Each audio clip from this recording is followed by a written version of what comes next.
Okay, this is an example of the r0.1 bodged board.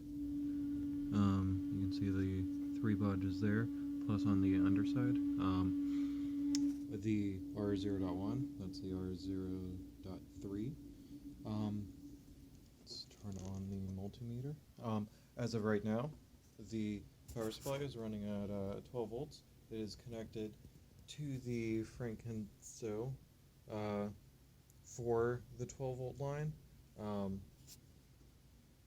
but the board power comes from 3 and 5 from this board. And if we look at, the negative is on the negative there for the board, but if I touch the backside of D9 due to this bodge, we can see I have 60 volts. I remove it, 0 on 60.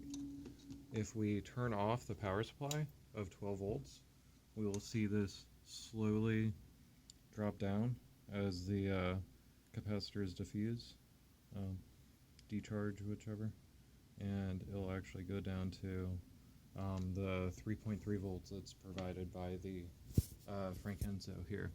We can see I have VCCIO, we have driven, we have reset, we have a ground, we have the 4 SPIs, we have those 2 jumpers that are hardwired on this one because I didn't get headers for it.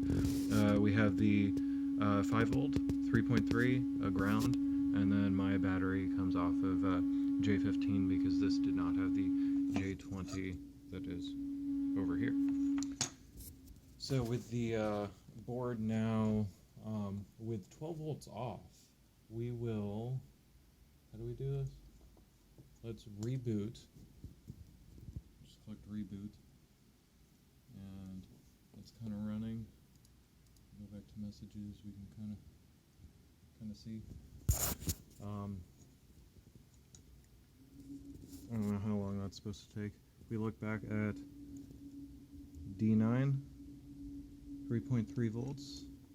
If we look at, I just want to see this. This may take me a second to get things all wired up and whatnot. Okay. If we go and look at the driven pin, we can see that driven is currently high, so I'm going off the breadboard there.